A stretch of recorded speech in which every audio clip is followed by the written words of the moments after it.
The NBA Top 100 is on its way out. And one thing we know is that Nikola Jokic is again going to take the top spot in the top 100.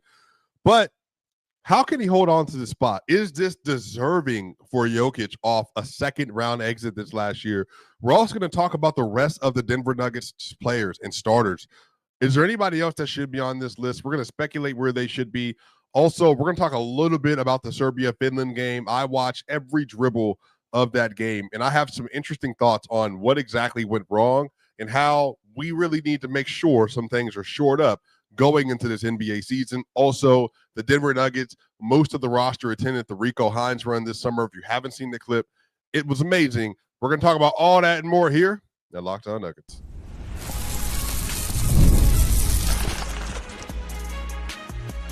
You are Locked On Nuggets, your daily Denver Nuggets podcast. Part of the Locked On Podcast Network, your team every day. What's going on, y'all? This is Swipa here with Locked On Nuggets. This is your daily Denver Nuggets show. I'm here to talk to you about the NBA Top 100 and all the great content that's about to come out. Man, we got a lot of stuff on the way for you all, a lot of great things to tap into from the basketball standpoint. Also, y'all, make sure that you're tapping in with the show on a daily basis, man. We're back to putting out content every day. This is going to be a lot of fun. Honestly, we're just a couple of weeks away from Media Day. So the NBA season is literally right around the corner. And y'all, today's episode is brought to you by FanDuel. Football season is here. And right now, new customers can bet just $5. And if your bet wins, you'll get $300 in bonus bets. Download the FanDuel.com app to get started. All right, y'all. Shout out to you all. Shout out to everybody that's live and in attendance. Shout out to everybody that's listening. Ryan and Matt did a great show for you yesterday.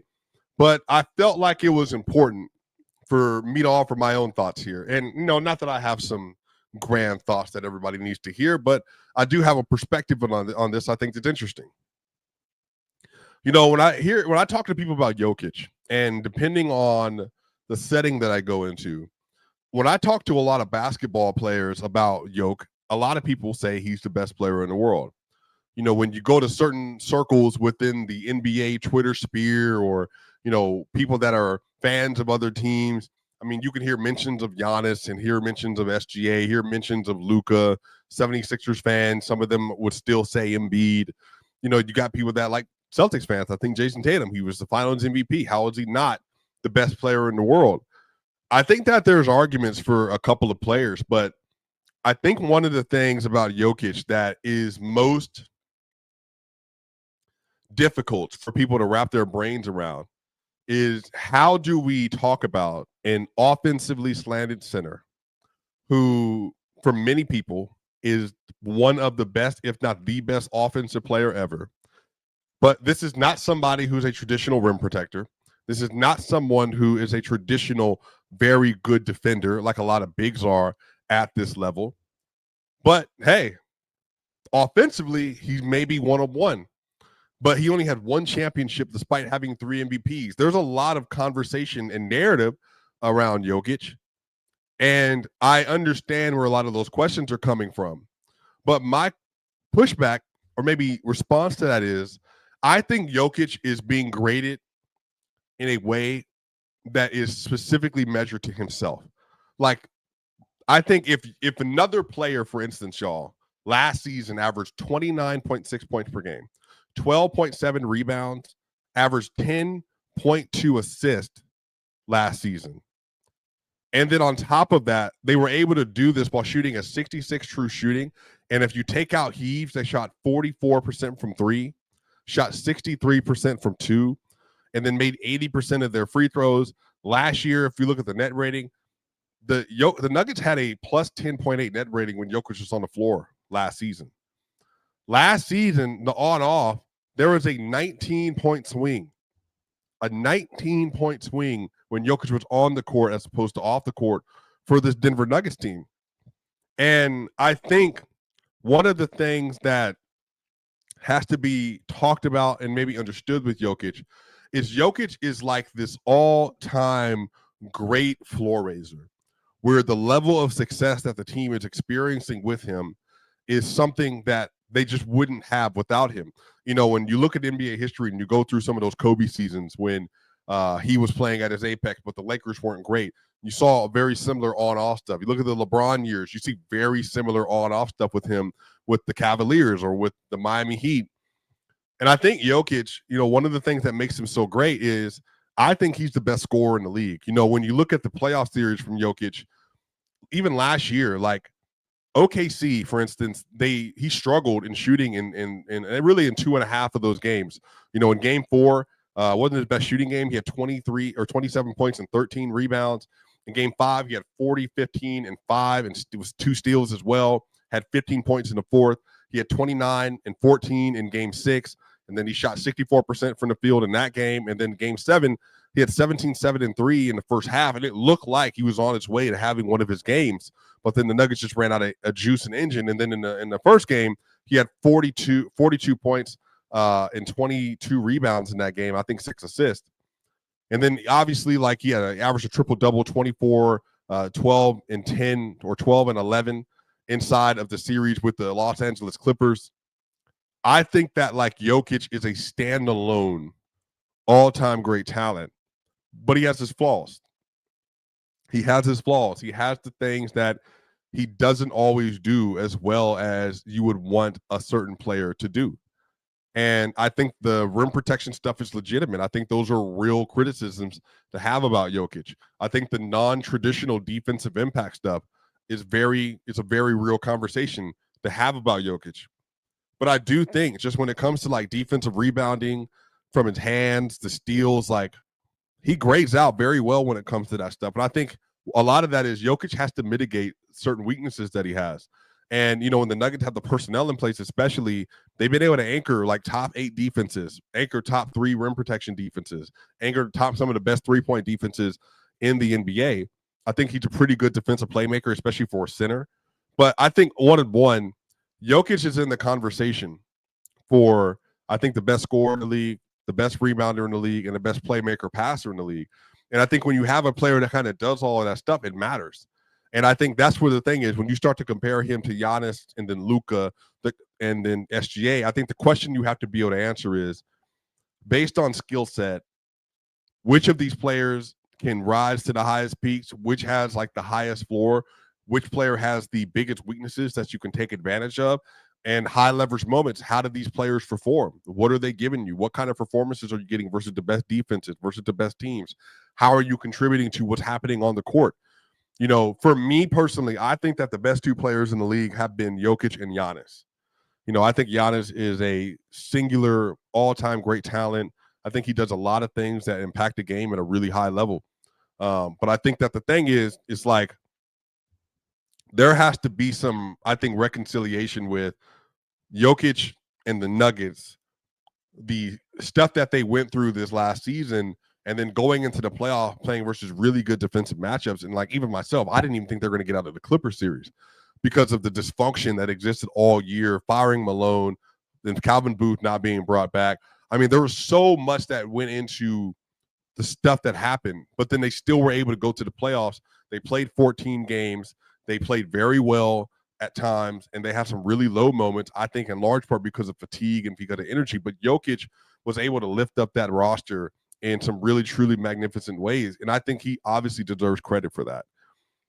Really, truly, I think that him being able to kind of turn into like this high, super uber volume score and give you the level of proficiency matters. I think the rebounding stuff that he was able to add to the roster, it matters. The playmaking stuff.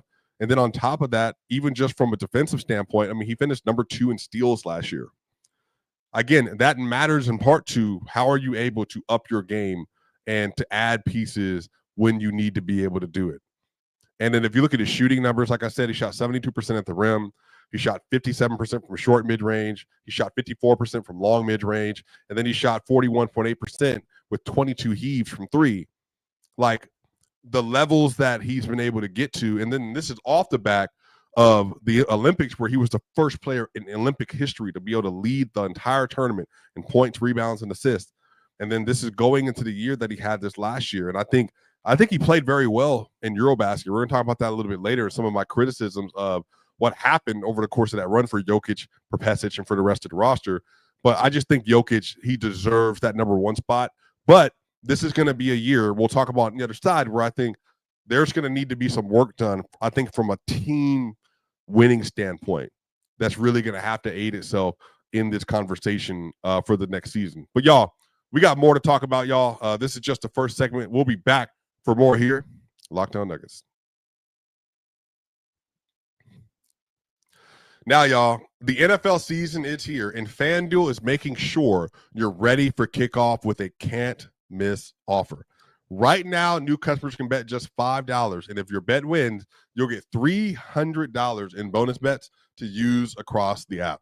Now, I love using FanDuel because I love doing same-game parlays. You can put together parlays where you can get, like tonight, J.J. McCarthy, you can get on touchdowns. You can get what you want on Justin Jefferson for yards. You can get Aaron Jones for touchdown or for yards. I mean, there are several different things that you can tap into, and I think this is the kind of stuff that makes it really quick and easy to use the FanDuel app. So, y'all, if you're ready to play, download the FanDuel app now by visiting FanDuel.com to get started. That's FanDuel.com to place your first $5 bet. We'll be back for more here at Locked On Nuggets. Y'all, we're back here for the second segment of Locked On Nuggets. Shout out to you all. Thank y'all so much for being here with us each and every day. Make sure if you're watching this on YouTube, give us a like, share, and subscribe. We're on the way to 15,000 subscribers, continuing to build up this community. Also, if you're listening to this on the audio side, on Spotify, on Apple iTunes, give us a 5-star review. That way more and more people can listen to the very great content being made by Matt Moore, Ryan Blackburn, and myself. So, y'all, we're talking about Nikola Jokic.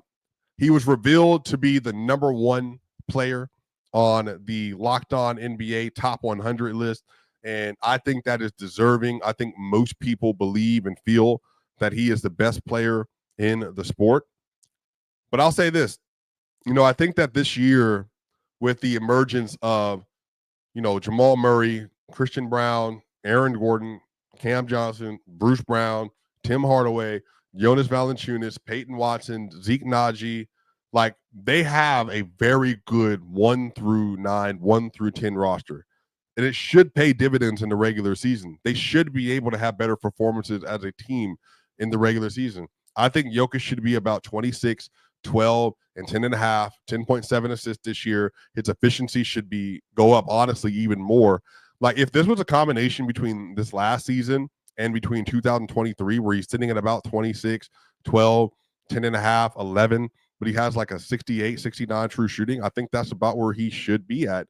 Now, again, I say should be as in that's like insane. Like, that level of efficiency and that level of scoring and passing and playmaking, all that stuff, that's just insane to think about, but that's what he literally just did. But I think it's being able to use the regular season to find solves for the playoffs. Because what's happening is because of I think because of the lack of depth and talent, teams have been able to scheme the Nuggets very peculiarly in the last couple of years. You look at the Lakers series, they spent a lot of that series up. The Nuggets still were able to get the job done because Jokic and Porter especially had great series. Jamal Murray had really great moments. He averaged 23 points, but not efficient for him because of the injury. But then they play versus the Wolves. Jokic averages 31, 11, and 7 in that series. He actually plays really well, has a really good scoring series.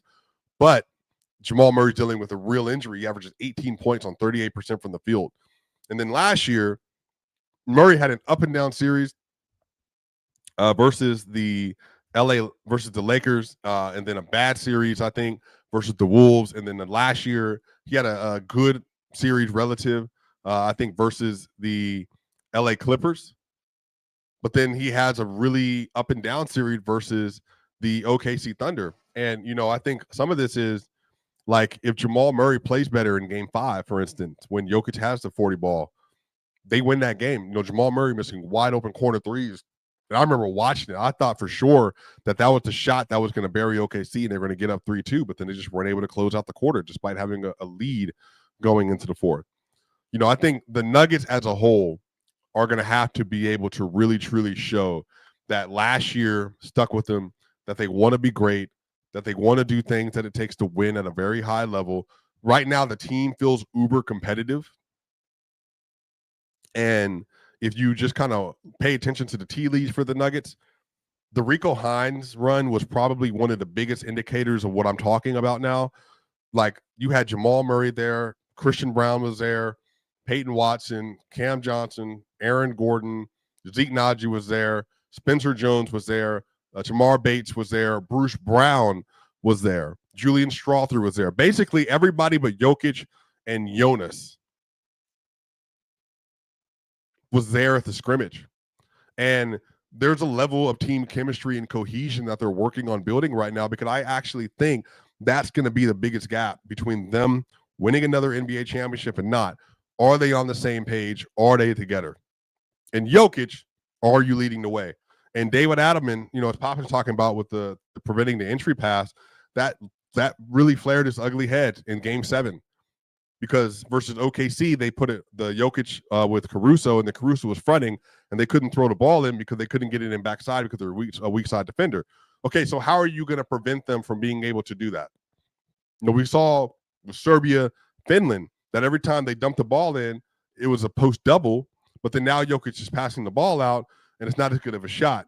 Or you're fronting, hoping that weak side, you can get somebody to steal the ball, or you can weak side gamble or cheat. And then that way you have somebody with a foot in the paint and a foot outside the paint, and then another low man playing between the low man in the corner and the wing. Like, teams are sending so much at Jokic to try to solve him and figure it out. And a lot of times Jokic is solving it and figuring out. But the problem is, I think that this season in particular, the assets that they will have around him should be able to help them develop a real game plan to address a lot of this stuff. But I do think Jokic is going to have to come out, have another spectacular regular season, and he needs to go to the playoffs and have another really great playoff run. The 30, 13, and 10, in the playoffs in 2023 was like unheard of, phenomenal. That was the most efficient 30-point playoff run we've ever seen. 30 points on 63 true shooting. He shot 46% from 3, over 60% from 2, 79% from the free throw line, 80% from the free throw line. And then last year, he averaged like 26, about 12, and 8.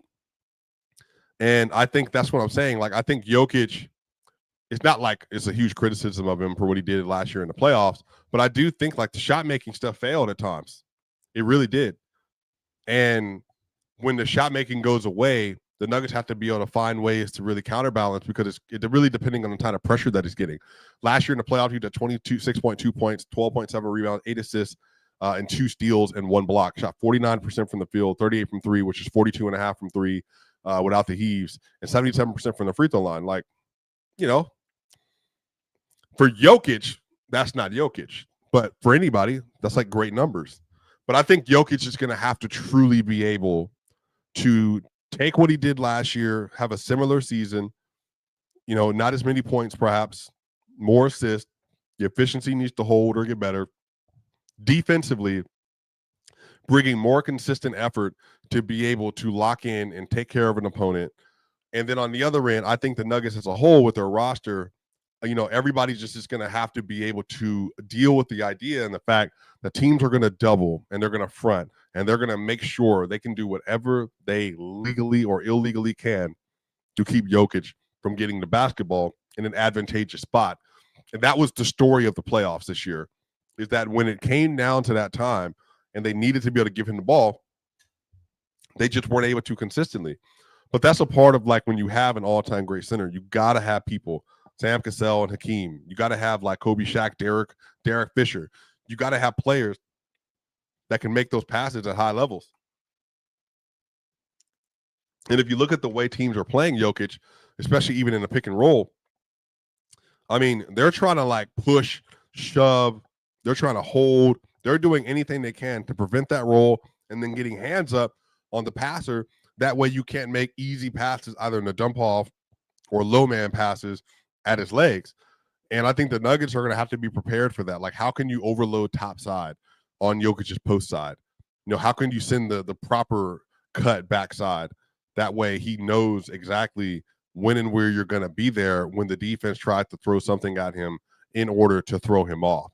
So Jokic, I think, can maintain that position, but he's going to have another great year. And I think the playoffs, they need to have an even deeper playoff run because they have a more talented roster, and I expect them to. But y'all, I mean, it's going to take some time. But I do think Jokic is more than deserving of being number one overall. On the other side, we'll talk about where some of the starters would rank in my top 100 and how they can move up and improve. And also, we're going to talk about Serbia and Finland. How disappointing was this loss, and what does this mean for Serbian basketball in the next window moving forward? We'll talk about all that and more here at Locked On Nuggets.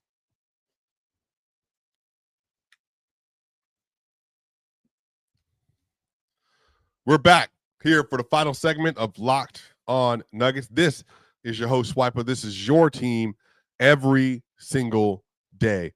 Shout out to you all, everybody that's here live, watching, joining us in the chat. So, where would I have Jamal Murray ranked on my top 100? Jamal Murray last year, regular season, I think he had a pretty good year. I think Jamal Murray made some improvements. The shot making wasn't as deadly as you're used to it being, but hey, 21.4 points, 3.9 rebounds, 6.0 assists, 1.4 steals, 36 minutes played, 47.4 from the field, 39 from three, 88%, 0.6% from the free throw line, 58.4 true shooting. It's not bad. And then in the playoffs last year, I think he had some really good moments, and I think he did some things that he really allowed for the Nuggets to have as much versatility as possible. And, you know, Jamal, when he was on the floor this year in the playoffs, the Nuggets were winning their minutes. When him and Jokic were on the floor together, they were doing better than that. They were like dominating those minutes. But when Jamal went off this year, because the Nuggets didn't have additional ball handlers and somebody who was a threat to shoot and to score and to do this, like that all like really kind of took down the sails for the team. And so Jamal has this like really, really big place and big piece in what makes the Nuggets so good. But I think with that responsibility, there also has to be a level of consistency that he's tapping into. And again, granted, Jamal looks like he's ready for that right now. He's been around, a lot of film on him this summer, a lot of pictures of him this summer. He clearly like wants it. But I think it's just a matter of him being able to get there. I think Jamal Murray, based on this last season, should rank anywhere between 35 and 45, 35 and 48. I think that there should be a range of players that exist outside the All-Star game that are doing things really well at a really high level, players that are really good shot makers, really good, really good passers, all this other stuff, but they're not necessarily all-star players. I think Jamal fits in that category where his influence on the Nuggets is larger than his influence in the league. His placing among the Nuggets is larger than his placing within the league, but Jamal's like integral to this team being what it is. So I think he deserves to be somewhere between, like I said, 35 to 47. I think that's right outside that tier. I think that there are ways for him to be able to move him up a lot. And that way he can truly make some dividends, like as a player and as a consistent player. And I think defensively getting back to the place where he's able to defend and hold up quite consistently. I mean, there are a lot of things that he can do. Some of this is just shot aggression as well. Shot aggression, I don't know if he's going to listen to this, more than likely not. But shot aggression from three-pointer, like, Jamal, can you get to 7.5, get to 8 threes a game? Like, you should be able to, given how good of a shooter you are. Like, Jamal Murray's legitimately one of the best shooters in the sport. But he still takes kind of an antiquated shot profile from, like, mid-range and such, even though it works. And I think about Aaron Gordon. Aaron Gordon is also anywhere between the 40s and early 50s for me. Like, a really good player who is a tough player, a defensively inclined player, a player that can literally like change moments in a game like that. Like the tip in versus the Clippers in game 4, like the made 3 versus OKC. There are just things that he does that really allows for you to be able to win games at a high level. And I think he does that. And I think he deserves a lot of credit for that. I think a player like Cam Johnson is going to be in a similar rank where Michael Porter Jr. is, which is probably like somewhere in the 60s. Like, he's a player with a really good jump shot, a player that just kind of knows his way around the floor, around the court. This is a player that can really figure out how to best be utilized, like around a DHO threat. And then if the pick and rolls in motion with Jamal and Jokic, where do I need to be on the floor in order to make things happen and to shake things up? So I really, really like what the development path has looked like for Aaron Gordon. And for him to become this good of a three-point shooter at this point in his career, I mean, it's ridiculous. It's like one of the most unheard of, uncommon development stories that you'll find. But he did it. He put the work in, and that's why I think it's actually rewarded him to being able to be as effective as he is now. So just Aaron Gordon, tremendous. Cam Johnson, like I said, I think he's around where Porter was. Cam Johnson, for me, would be somewhere in the 50s, early 60s. I think that stuff matters. I think your ability to be able to step in and be a part of a larger environment is really important. And so I think that these are players that can all do that, and I'm excited to see how they all work. So I think Jamal Murray can rise the most. I think Cam Johnson, funny enough, is probably going to be second on that list of who can rise the most, because Cam Johnson is going to have like the argument in favor on his side by the nature of like, hey, you got all these different looks you're going to get, 3-pointers, dribble handoffs. You got all these like opportunities to create off the dribble, isolations. Like I said, one of the things in the Rico Hines video that I noted was like, this is really going to be the first time that Denver has like a wing that can like create and get busy and go. So, yeah, I mean, just excellent. I think Cam Johnson is going to be like one of the surprises of the season. Everybody, I think people know he's good, but like I said, Cam Johnson, first 42 games of the year was averaging 19 points per game. And then he was doing this on 63 true shooting, y'all. Like, what are we doing? Like, he's going to be an excellent player in this system. So I'm really excited for him.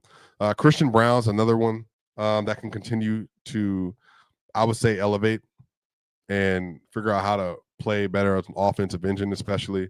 And not offensive engine as in like the, every play initiator, but like, hey, can you dribble the ball? Can you get in and out of a play? Can you get in and out of action? And then on top of that, can you shoot threes confidently at a higher level to kind of be able to assuage a lot of those comments? So, it's just one of those things. Christian needs to work on that ball handling, development, and the shooting. Let me see. Last one. I think Bruce Brown can get back in, into a place where he can move up a lot of these rankings. I think Peyton Watson is probably the most liable one. That's a young player between him and Julian Strawther that can really do something, and then just, hey, all of a sudden the NBA media is like, wow, like where did this come from? This all came out of nowhere. So it really just depends, on who it is and what exactly it is you're doing. But I think Brown can rise, Murray can rise, Gordon, Thomas, and then Peyton Watson. I mean, all of them have a case for me for being able to rise higher onto this list. So lastly, I want to talk about the Serbia game. Valtonen was cooking Jokic. I mean, Serbia was the prohibitive favorite going into the series. They ended up losing bogey. And again, go back to the guard flow thing. No bogey, no off the dribble shot making, pick and roll, like you name it. He does all that stuff really well. The pull up shooting that Bogey does. There are so many things that he brings to the table. So when he's not there available for Serbia, all of a sudden their offense gets better. And like they just don't have the weapons and the pieces. Like Micic did his best. Guduric do his best. They didn't bring Jovic in. Pesev chose to leave him at home, but I think they just needed one more guy, and I think the defense was falling apart too. And a lot of this was just like, hey, like, how do we continue to find ways to generate points without Jokic having to touch the ball on every possession? And then when we do try to give Jokic the ball, like, are you ready for the other side of that as well? And are you ready for the double? Are you ready for the send out? Are you ready for the shot making? Like everything that goes into what this process looks like. So, yeah, it's tough. It's tough. They definitely should not have lost to Finland after the injury to Bogey. It's not that it made sense, but it kind of made sense, like just from what they needed and what they were losing. But hopefully, Finland, like they look good. Valtonen, like I said to them, we'll see how everybody like finishes up and everything. But wow, just like I think Germany should probably win going forward from now. But that Serbia loss, man, that was tough. Definitely did not expect that. Let us know what you think in the comment section. Who do you think should be on the NBA's top 100 this year? Do you think Jokic continues to hold his place at number one? Or do you think you're able to find somebody else that fits that spot? And why do you think Serbia lost in the Sweet 16 portion of Eurobasket? Y'all know what time it is. This is Swipa. This is Locked On Nuggets. See you on the other side.